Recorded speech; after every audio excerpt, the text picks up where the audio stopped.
नमस्कार, स्वागत है आप सभी का मंथन में। मैं दुर्गेंद्र चौहान हूँ।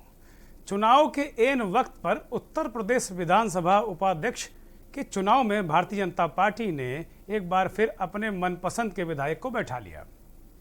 इसी बहाने मुख्यमंत्री योगी आदित्यनाथ ने मुख्य विपक्षी दल समाजवादी पार्टी को नाकारा, धोखेबाज, परिवारवादी भी साबित करने में कोई कसर नहीं छोड़ी। विपक्ष ने भी योगी पर निशाना साधा और अब ये सवाल है कि आखिर छलिया कौन है। लगता है कि आज जो धोखा आप लोगों ने नरेंद्र सिंह वर्मा जी के साथ किया है, ये धोखा उनके साथ संभवतः नहीं होता। जब सदन में बजट पेश हुआ था कि ये लोला है, माननीय उपाध्यक्ष जी, जब आज आपको यहाँ बैठा दिया गया तो वही लोला है आपके लिए।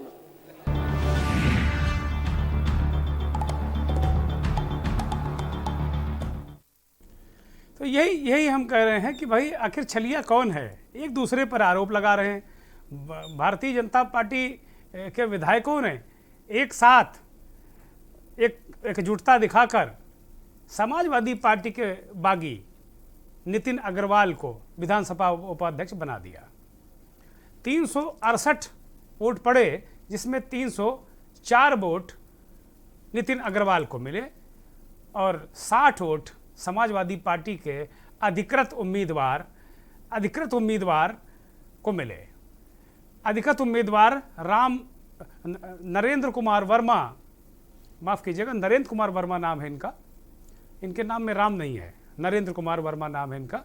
और इनको 60 वोट मिले। समाजवादी पार्टी की जो स्थिति है विधानसभा में, समाजवादी पार्टी की जो विधानसभा में स्थिति है, उसके मुताबिक अगर देखें तो पार्टी के कुल 48 विधायक हैं, लेकिन वोट उनको 60 मिले हैं। खबर यह है कि करीब 6 विधायकों ने, जो बहुजन समाज पार्टी के हैं और बागी हो चुके हैं, उन्होंने समाजवादी पार्टी के अधिकृत प्रत्याशी को वोट दिए।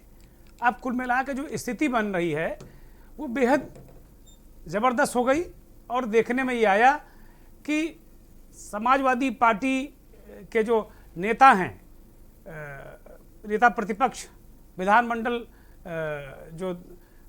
में विधानसभा के में जो नेता प्रतिपक्ष हैं, राम गोविंद चौधरी, उन्होंने तमाम तरीके से आरोप लगाए, प्रत्यारोप लगाए। और जब मुख्यमंत्री ने कहा कि भाई समाजवादी पार्टी धोखेबाज है, नरेंद्र कुमार वर्मा के प्रति मेरी संवेदनाएं हैं और नरेंद्र वर्मा के साथ धोखा किया है, अगर पार्टी को उनको बनाना ही था तो ऐसे में क्यों उतारते, पहले क्यों नहीं उन्होंने उतारा। ये बहुत सारे सवाल मुख्यमंत्री ने किए और बड़ा मुस्करा कर मुख्यमंत्री ने जो उनकी शारीरिक भाषा थी ना, वो देखने लायक थी। वो जब ये सब पूरा चुनाव हो गया ना, तो विजयी मुद्रा में जब सदन में वापस आए तो उन्होंने साफ तौर पर इस बात का जिक्र किया और मास्क भी मुंह से हटा लिया ताकि उनकी मुस्कुराहट सदन देख सके। मुख्यमंत्री ने ज़बरदस्त एक के बाद करारे प्रहार किए विपक्ष पर और कहा कि भाई देखो, हमारे लिए पूरा उत्तर प्रदेश पार्टी है और समाजवादी पार्टी के लिए उसका परिवार ही एक पार्टी है। यही वजह है कि 4.5 साल में समाजवादी पार्टी विपक्ष का एक उम्मीदवार नहीं ला सकी। अपने विधायकों से तो धोखा किया ही, पूरे विपक्ष को एक राय नहीं कर सकी। वो उत्तर प्रदेश क्या चलाएंगे। योगी जी की जो बातचीत थी ना, उसका स्वर भी यही था। अब कुल मिलाकर अगर देखा जाए तो ये बड़ा एक तरीके से भारतीय जनता पार्टी ने सदन में उपाध्यक्ष चुनाव के नाम पर एक शक्ति प्रदर्शन भी किया और ये कहा भी उन्होंने कि भाई ये चुनाव बहुत कुछ कह रहा है। मुख्यमंत्री ने इन बातों को कहा कि ये चुनाव बहुत कुछ कह रहा है। अब आप देखेंगे, लेकिन इससे पहले, चुनाव से ठीक पहले जो स्थितियां बनी, विधानसभा उपाध्यक्ष का चुनाव हुआ, उससे ठीक पहले कांग्रेस के विधायकों ने और समाजवादी पार्टी के विधायकों ने सदन के बाहर काले गुब्बारे उड़ाए और हंगामा किया। उनका मुद्दा था, ये तस्वीरें आप देख रहे हैं, काले गुब्बारे उड़ाए, गैस सिलेंडर लेकर, महंगाई, कानून व्यवस्था, ये मुद्दा था। ये दृश्य भी सुबह विधानसभा उपाध्यक्ष चुनाव से पूर्व हमें देखने को मिले। वहाँ उत्तर प्रदेश की ये विधानसभा है और वहाँ चूंकि असली वाला सिलेंडर लेकर जा नहीं सकते विधानसभा के अंदर या बाहर, तो ये उसके जो कटआउट्स समाजवादी पार्टी के विधायक लेकर गए थे और उन्होंने करारी चोट सरकार पर की, निशाना साधा कि भाई महंगाई बहुत हो गई है, बातें बहुत हो गई, महंगाई पर कुछ काम कीजिए। काले गुब्बारे भी उड़ाए गए। ये लोकतंत्र में इस तरह के प्रदर्शन देखने को मिलते हैं और पीछे पीछे पुलिस, आगे आगे विधायक, सदन के अंदर भी गुब्बारे लेकर जाने की कोशिश की गई लेकिन पुलिस ने उन्हें रोक दिया। उसके बाद ये अजय कुमार लल्लू कांग्रेस के प्रदेश अध्यक्ष, वो भी विधायक हैं, आराधना शुक्ला मोना, MLC दीपक सिंह, तमाम ऐसे नेता दिख रहे हैं जो विधान परिषद या विधानसभा में हैं। इन लोगों ने एक तरीके से ज़बरदस्त तरीके से उन्होंने प्रदर्शन किया और प्रदर्शन के बाद फिर सब अंदर गए, चुनाव हुआ। लेकिन जो सबसे बड़ी बात यह है कि यहाँ जो कुछ देखने को मिला, वो तस्वीरें जो देखने को मिली, वो एक तरीके से बड़ी कुल मिलाकर जो तस्वीरें थी वो एक तरीके से जनता जो विपक्ष था उसकी भूमिका अदा करने वाली थी, वे जनता को जगाने वाली थी। लेकिन अंदर जब चुनाव, विधानसभा उपाध्यक्ष के चुनाव की प्रक्रिया शुरू हुई तो तमाम बातें, नेता प्रतिपक्ष ने तमाम तरीके के आरोप लगाए। उन्होंने कहा कि ये चुनाव न करा के एक तरीके से आमतौर पर अगर इतिहास इस बात को ये रहा है, विधानसभा की परिपाटी रही है कि अध्यक्ष अगर सत्ता दल का है तो उपाध्यक्ष दूसरे दल का होना चाहिए, मतलब प्रतिपक्ष का होना चाहिए। लेकिन जब उनकी इन बातों पर भारतीय जनता पार्टी के सदस्यों ने उन्हें याद दिलाया कि भाई जब आप सरकार में आए थे तो क्या आपने ये पद विपक्ष को दिया था, ये सवाल भी खड़ा किया। समाजवादी पार्टी के लोगों को बगले झाँकने के सिवा कोई चारा नहीं बचा। अगर इस पूरे चुनाव को देखें, बड़े घटनाक्रम को देखें तो एक बहुत जबरदस्त दांव भारतीय जनता पार्टी ने चला है।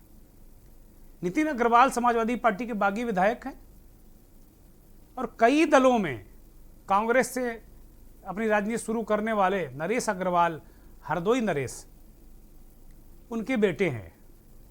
और पिछले दिनों अभी अखिलेश यादव ने एक बयान हरदोई में जाकर राजपाल कश्यप के पिताजी की 13वीं में जाकर दिया था कि नरेश अग्रवाल माफ़ी मांगे तो पार्टी में हम ले लेंगे उनको।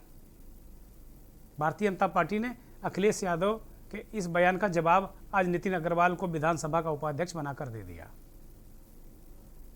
ये उत्तर प्रदेश की राजनीति है और भारतीय जनता पार्टी का सांगठनिक कौशल है जो वो विधानसभा के अंदर, विधानसभा के बाहर तमाम तरीके से अपने विरोधियों को चित करने के लिए इस तरीके के दांव लगाया करती थी। पहले राजनीति में मुलायम सिंह का धोबी पाठ और चरखा दांव ही मशहूर था, लेकिन अब योगी भी कई दांव लगाने लगे हैं और पटकनी देने में बहुत माहिर हो गए हैं योगी आदित्यनाथ। 4.5 साल में जब मुख्यमंत्री की कुर्सी पर बैठे ना तो उन्होंने बहुत सारे दांव सीख लिए, उसमें चरखा दांव भी है। और शायद ये योगी जी का चरखा ही दांव था कि समाजवादी पार्टी की किलस कर रह गई। उत्तर प्रदेश की भाषा में किसी जब बहुत टीस होती है ना तो उसे किलेसना कहते हैं, तो किलस गई है। ये नरेश अग्रवाल के सुपुत्र है नितिन अग्रवाल, ताजे ताजे विधानसभा उपाध्यक्ष आज ही बने हैं। ये प्रसन्न है लेकिन अभी समझ नहीं पा रहे हैं कि वास्तव में हुआ क्या। अगर इनके हाव भाव देखें तो समझ नहीं पा रहे हैं कि हुआ क्या है आखिर। मुख्यमंत्री ने नरेश अग्रवाल के बेटे नितिन अग्रवाल जो उपाध्यक्ष चुने गए विधानसभा के, उनके निर्वाचन के बाद मुख्यमंत्री ने किस तरीके से निशाना साधा उत्तर प्रदेश की विधानसभा में बैठे विपक्ष पर, वो जरा सुनाएंगे आपको। समाजवादी पार्टी सदन के सामने रखी होती तो मुझे लगता है कि आज जो धोखा आप लोगों ने नरेंद्र सिंह वर्मा जी के साथ किया है, धोखा उनके साथ संभवतः नहीं होता। और मुझे कोई संकोच नहीं है ये कहने में कि आप लोगों ने धोखा किया है और कम से कम मुझे आपसे तो उम्मीद नहीं थी। मैं मानता था कि नेता प्रतिपक्ष के रूप में आप बलिया की धरती से हैं तो अपने क्रांतिकारी तेवर दिखा करके 3 साल पहले, 4 साल पहले अपने पार्टी के अंतर विरोधों को दूर करते हुए कोई अच्छा नाम सामने लाते। और हम लोग हमेशा इस बात को कहते कि भाई एक समन्वय होना चाहिए अच्छा, लेकिन आप लोग विफल रहे। आप अपने सदस्यों को भी नहीं पहचान पाए, आप अपने सदस्य को ही धोखा देना चाहते थे। परिणाम क्या होने जा रहे हैं ये जानते हुए भी जबरदस्ती चुनाव में आप धकेल करके उनके समय को भी खराब कर रहे थे। फील्ड में कुछ नया कुछ देखने को मिला है, चाहे वह गरीब कल्याण के लिए हो, युवाओं के कल्याण के लिए हो, महिलाओं के सशक्तिकरण के लिए हो, किसानों के उत्थान और उनके उन्नयन के लिए हो, प्रदेश के इंफ्रास्ट्रक्चर डेवलपमेंट के माध्यम से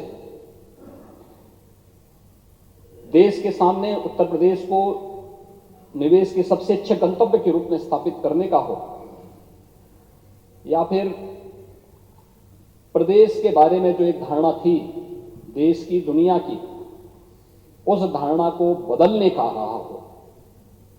विगत 4.5 वर्ष के दौरान ये कार्य सभी उत्तर प्रदेश के अंदर हुए हैं और सदन के सभी माननीय सदस्यों ने मिलकर के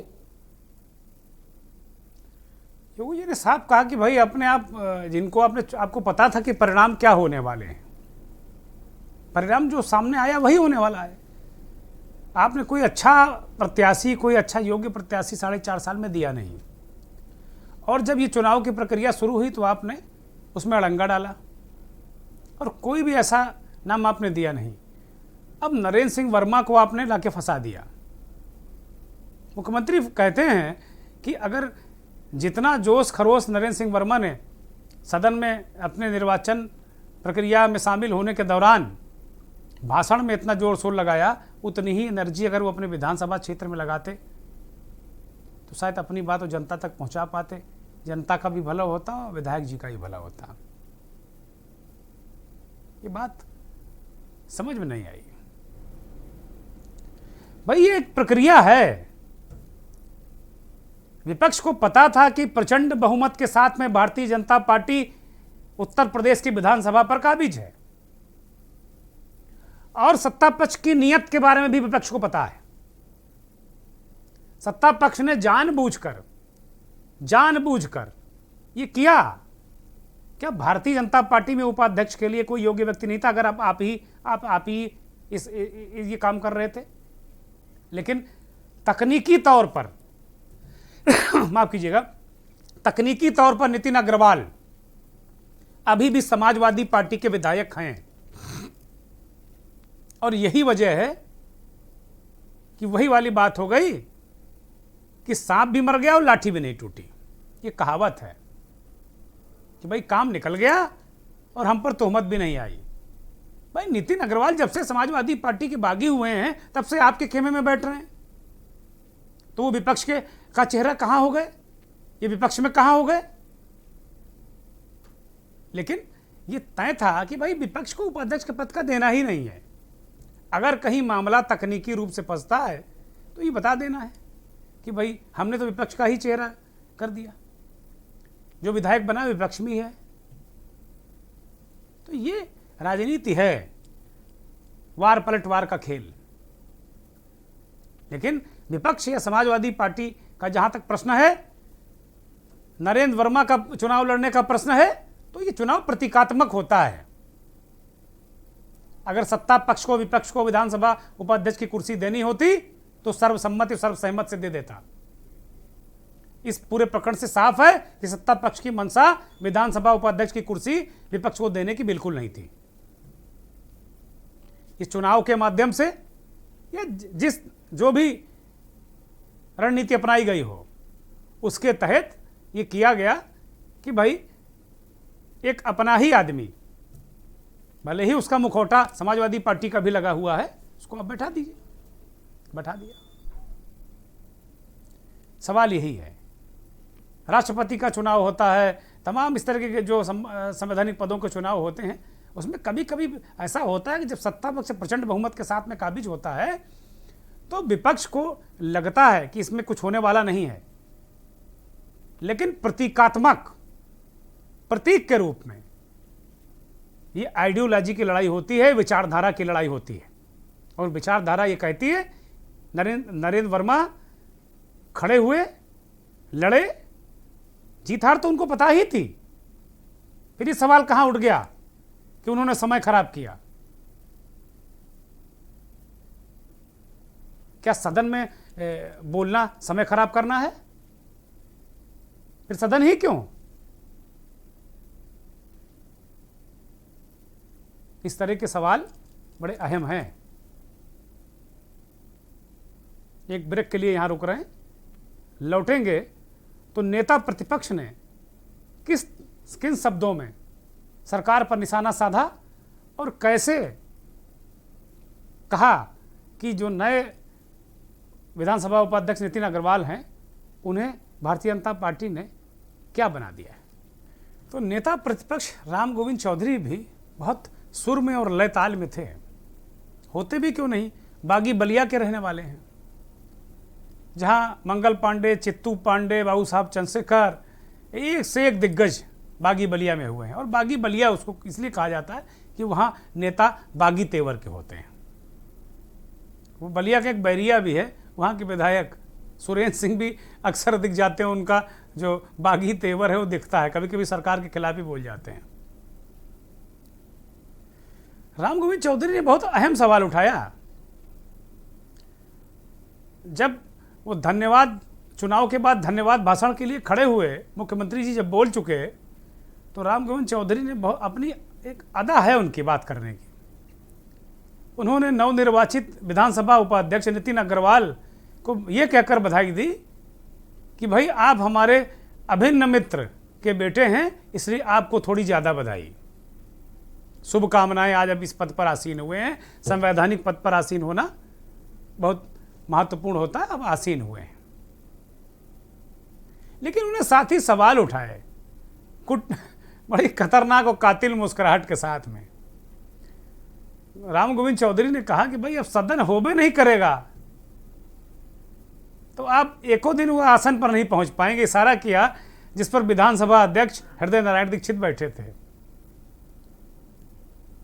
कहा हम बजट सत्र में कह रहे थे कि लोला दिए हैं, लोला देंगे, और आज आपको लोला दे दिए हैं। अब ये पूर्वांचल की भाषा है लोला, चौधरी साहब जाने हैं और सदन में बहुत सारे जो बैठे हुए लोग हैं वो जान गए होंगे। लेकिन अगर मध्य उत्तर प्रदेश में कहें गोली देना कहते हैं, है ना, तो ये वही गोली दे दी राम गोविंद चौधरी की भाषा में। और सबसे बड़ी बात यह है कि उन्होंने तमाम जो विषय हैं उन्होंने सवाल उठा दिया। उन्होंने कहा कि भाई आप किस लिए बने हैं। उनकी जो भाषण का लब्बो लुबाब यह था कि भाई आप बने किस बात के लिए हैं, विधानसभा उपाध्यक्ष आपको किस लिए बनाया गया है।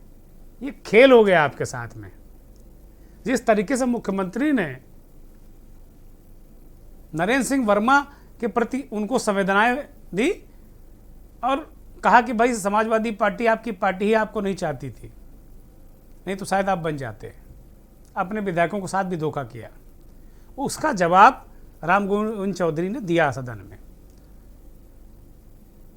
लोले वाला जवाब, लोला, कहा कि भाई लोला दे दिया आपको, ये पद वद कोई मतलब नहीं है। अब कितना सदन ही बचा है, चुनाव करीब आ गया है, कितनी बार सदन होगा। अब बार बार ये कहते हैं नेता सदन यानी कि मुख्यमंत्री जी कि विशेष सत्र बुलाया जाएगा, विशेष सत्र बुलाया जाएगा। एजेंडा तो बताते नहीं, केवल एक लाइन लिखकर आ जाता विशेष सत्र है। और उसके बाद जब विशेष सत्र होगा तो जाहिर सी बात है कि विधानसभा अध्यक्ष ही बैठेंगे, तो आपको अब वो आसन नसीब नहीं होने वाला। ये बात भी उन्होंने कह दी नवनिर्वाचित विधानसभा उपाध्यक्ष को। सुनिए जरा राम गोविंद चौधरी ने किन शब्दों में स्वागत किया और क्या क्या बातें उन्होंने कही। बड़ी गौरतलब बातें कही उन्होंने। आज के निर्वाचित माननीय उपाध्यक्ष जो हमारे प्रिय मित्र के सुपुत्र जी हैं, मैं इनको बहुत बहुत बधाई देता हूं, इनका मैं सम्मान करता हूं और इनसे उम्मीद करता हूं कि संसदीय परंपराओं के अनुसार, हालांकि मैं कहा था बजट सदन में, जब सदन में बजट पेश हुआ था कि ये लोला है, माननीय उपाध्यक्ष जी जब आज आपको यहाँ बैठा दिया गया, वहां नहीं बैठाया गया, तो हमको नहीं लगता है कि आप ऊपर कभी बैठ पाएंगे। कहेंगे अब तो सदन ही नहीं होगा।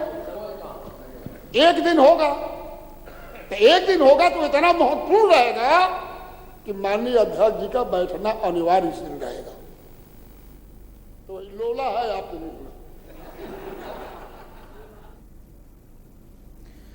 तो वही बात हुई ना, चौधरी साहब कह गए कि भाई लोला दे दिए। ये राजनीति में लोला की परंपरा बड़ी पुरानी है, कोई गोला देता है और कोई लोला देता है। अब कहने का अंदाज है अपना अलग अलग, कहीं लोला है, कहीं गोला है, कहीं बीटी है, कहीं टीटी है, ये चलता रहता है। ये राजनीति भी अपने आप में टीटी है, मारे रहो, तुमने हमारी तरफ मारा, हम तुम्हारी तरफ मार देंगे, चलता रहता है। उत्तर प्रदेश विधानसभा के विशेष सत्र के उद्घाटन के वक्त आज चुनाव को लेकर, विधानसभा उपाध्यक्ष चुनाव को लेकर विशेष सत्र आहूत किया गया था। सत्र शुरू होने के दरमियान मुख्यमंत्री योगी आदित्यनाथ ने जब संबोधन किया तो पूर्व मुख्यमंत्री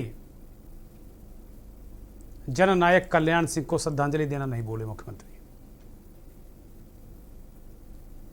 कल्याण सिंह का राजनीति में योगदान, सदन में उनकी भूमिका, तमाम मसलों पर योगी आदित्यनाथ ने अपने विचार रखे और कल्याण सिंह के जरिए पिछड़ों को एक संदेश भी देने की कोशिश की कि भारतीय जनता पार्टी ही पिछड़ों और अति पिछड़ों की सबसे हिमायती पार्टी है। सुनिए। उत्तर प्रदेश के पूर्व मुख्यमंत्री एवं राजस्थान के पूर्व राज्यपाल श्री कल्याण सिंह जी का 21 अगस्त 2021 को लगभग 90 वर्ष की आयु में निधन हो गया। श्री कल्याण सिंह जी का जन्म उत्तर प्रदेश के अलीगढ़ जिले के एक गांव मडोली में हुआ था। उन्होंने BA LT की परीक्षा उच्च श्रेणी में उत्तीर्ण कर अध्यापन कार्य शुरू किया। 1962 में वे पंडित दीनदयाल उपाध्याय जी के विचारों से प्रेरित होकर सार्वजनिक जीवन से जुड़े। श्री कल्याण सिंह जी एक ओजस्वी वक्ता एवं कुशल राजनेता थे। उन्होंने लगभग 6 दशक से अधिक समय तक सार्वजनिक जीवन में कुछ उच्च मानदंड स्थापित किए। दरअसल सदन के प्रारंभ में अपने दिवंगत सदस्यों को श्रद्धांजलि देने की परंपरा है। उन्हें याद करने के, उनके व्यक्तित्व और उनके कृतित्व को याद करने की परंपरा रही है और इस सत्र में भी इसका निर्वहन किया गया। अब एक जो सबसे महत्वपूर्ण शब्द बार बार मुख्यमंत्री ने उसे दोहराया, वो है कि विपक्ष सकारात्मक भूमिका नहीं निभाता। कई बार ये शब्द, कई बार भारतीय जनता पार्टी के नेता जो सत्ता में है, मुख्यमंत्री, उनके मंत्री इस बात को कहते हैं कि भाई विपक्ष सकारात्मक नहीं है और वो तर्क देते हैं, दलील देते हैं। कोई हवाई बातें नहीं करते, वो बाकायदे दलील देते हैं कि कोरोना के दौरान मुख्यमंत्री ने कहा कि कोरोना के दौरान सर्वदलीय बैठक में समाजवादी पार्टी ने बहिष्कार किया। उदाहरण नंबर 1, 4.5 साल के दौरान विधानसभा उपाध्यक्ष का एक कैंडिडेट नहीं ले पाए, कैंडिडेट सामने नहीं ला पाए, ये भी सकारात्मक ना होना है। और अब जब चुनाव कराया जा रहा तो आरोप लगा रहे हैं कि बूथ कैप्चरिंग हो गई, भारतीय जनता पार्टी ने जबरदस्ती लोगों को वोट डलवा दिया, इस तरीके के आरोप लगा रहे हैं। हाँ, समाजवादी पार्टी के प्रदेश अध्यक्ष नरेश उत्तम ने आरोप लगाए हैं इस तरीके के कि बूथ कैप्चरिंग हो गई। इसी पर मुख्यमंत्री योगी आदित्यनाथ ने सकारात्मकता पर सवाल किए और चोट किए और कहा कि विपक्ष सकारात्मक नहीं है। अब ये तो हुआ एक तस्वीर का एक पहलू कि विपक्ष सकारात्मक नहीं है। मुख्यमंत्री ने उसकी दलीलें भी रखी कि भाई इन पहलुओं पर सकारात्मक नहीं है। लेकिन हम ये सवाल यहाँ खड़ा कर रहे हैं कि विपक्ष कितना सकारात्मक हो जाए या और क्या सकारात्मक हो जाए, या सत्ता पक्ष क्या चाहता है, क्या विपक्ष कहां चला जाए, सदन में ना आए, आवाज ना उठाए, सड़क पर प्रदर्शन ना करे, विधानसभा के बाहर हंगामा ना करे। ये सकारात्मकता है तो विपक्ष को सोचना चाहिए सरकार के इस प्रस्ताव पर। क्या किसी जेन्युइन मुद्दों पर सवाल उठाना सकारात्मकता को कटघरे में खड़ा करता है? ये बड़ा अहम सवाल है। सकारात्मकता की परिभाषा क्या है? पॉजिटिविटी की परिभाषा क्या है कि आप पॉजिटिव रहिए, बी पॉजिटिव कहते हैं लोग, नेगेटिव मत होइए। वो परिभाषा क्या है? एक बहुत बड़े विद्वान ने कहा है कि वही पॉजिटिव, वही सकारात्मक व्यक्ति है जो सिर्फ अपने काम से काम रखता है, दुनिया के भवदंत से मतलब नहीं रखता, वही एक सकारात्मक व्यक्ति है। यह सकारात्मकता की परिभाषा है। अब उस अहम मुद्दों पर सरकार पर सवाल ना उठाए, यह सकारात्मकता है। जनता की बात सदन में ना रखे, यह सकारात्मकता है। क्या विपक्ष की यह भूमिका होनी चाहिए? इसे विपक्ष को भी तय करना है और सत्ता पक्ष को भी तय करना है कि भाई अगर सरकारी कामकाज चलाने में आप सकारात्मक नहीं हो रहे हैं तो आप विपक्ष की भूमिका नहीं निभा रहे हैं। ये बात तो सही है, लेकिन आप उस पैमाने को नाप लीजिए कि सत्ता पक्ष आपसे सकारात्मकता के नाम पर क्या चाहता है। अपने सारे अधिकार उसे सौंप देना सत्ता पक्ष को। जो लोकतंत्र में विपक्ष को अधिकार मिले हैं उन अधिकारों को सरेंडर कर देना सकारात्मकता है। इस पर एक बड़ी बहस की जरूरत है और मुझे लगता है कि इस पर विधानसभा के अंदर बहस होनी चाहिए, क्योंकि टीवी चैनलों पर और सड़क पर इसकी बहस हो नहीं सकती। इसका कोई सार्थक हल निकलने वाला भी नहीं। तो मैं उत्तर प्रदेश विधानसभा के माननीय अध्यक्ष जी से हाथ जोड़कर अनुरोध करूंगा, हालांकि मैं सदस्य नहीं हूं विधानसभा का, मुझे कोई अधिकार नहीं है, मेरी इस बात का उन पर कितना असर पड़ेगा नहीं पड़ेगा कोई मतलब नहीं इस बात का, लेकिन भारत के एक नागरिक के नाते मैं इस बात को अवश्य कहूंगा। अपने जो विधायक गण हैं उनसे मैं कहूंगा कि इस मुद्दे को सदन में उठाएं कि भाई सकारात्मकता है क्या, विपक्ष को कैसे सकारात्मक रहना चाहिए, उसके लिए कोई आचार संहिता बनी है, कोई व्यवस्था है। इस पर एक खुलकर सदन के अंदर, विधानसभा के अंदर बहस होनी चाहिए। और तभी मुझे लगता है कि जो बार बार ये आरोप लगते हैं सत्ता में, चाहे भारतीय जनता पार्टी हो, चाहे कांग्रेस पार्टी हो, चाहे समाजवादी पार्टी हो, जो सत्ता में रहता है वो विपक्ष पर यह आरोप लगाता है कि विपक्ष नेगेटिव है। सकारात्मक भूमिका विपक्ष की होनी चाहिए। तमाम राजनीति के तमाम प्रकांड विद्वानों ने, संसदीय मर्यादा, संसदीय व्यवस्थाओं के मर्मज्ञों ने इस बात को कहा है कि विपक्ष को सकारात्मक होना चाहिए। जो जनहित के मुद्दे हैं, राष्ट्रीय मुद्दे हैं, सुरक्षा के मुद्दे हैं, इन पर सरकार के साथ होना चाहिए। ये बात ठीक है, बिल्कुल ठीक है बात। लेकिन फिर वही सवाल कि क्या जनता की आवाज को सत्ता पक्ष के पास गिरवी रख देना सकारात्मकता है? ये बहुत बड़ा सवाल है, ये बहुत बड़ा सवाल है। सत्ता पक्ष और विपक्ष दोनों को आत्ममंथन करना होगा। जरा सुनिए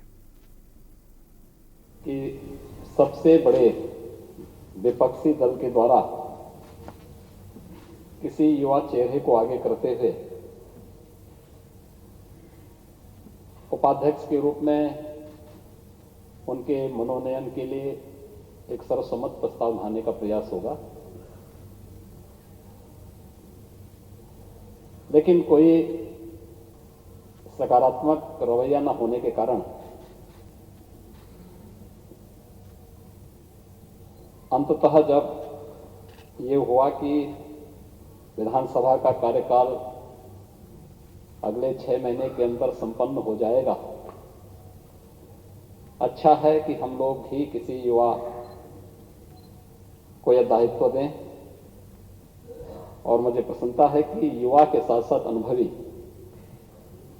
सदस्य को आज विधानसभा उपाध्यक्ष के रूप में यहाँ पर इस माननीय सदन ने चुना है। मैं सभी सदस्यों को हृदय से धन्यवाद देते हुए मुख्यमंत्री को सुना आपने, मुख्यमंत्री ने कहा कि भाई सकारात्मक पहल नहीं की विपक्ष ने। अब ये क्या बात हुई, कब इसको लाया जाना चाहिए था नाम आगे, ये विपक्ष जाने और सत्ता पक्ष जाने। लेकिन जो सकारात्मकता को लेकर जो हमने मुद्दे रखे या सवाल उठाए वो अपनी जगह जायज़ हैं।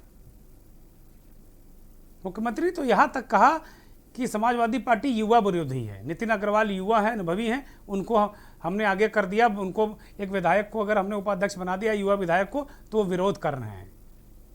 युवा विरोधी समाजवादी पार्टी, ये इस तरीके के तीखे हमले समाजवादी पार्टी पर किए। मैं फिर कहता हूं कि चाहे सत्ता पक्ष हो चाहे विपक्ष, दोनों को एक साथ बैठकर कुछ पैमाने तय करने होंगे, तभी लोकतांत्रिक व्यवस्थाएं, तभी संवैधानिक तंत्र को चलाया जा सकता है।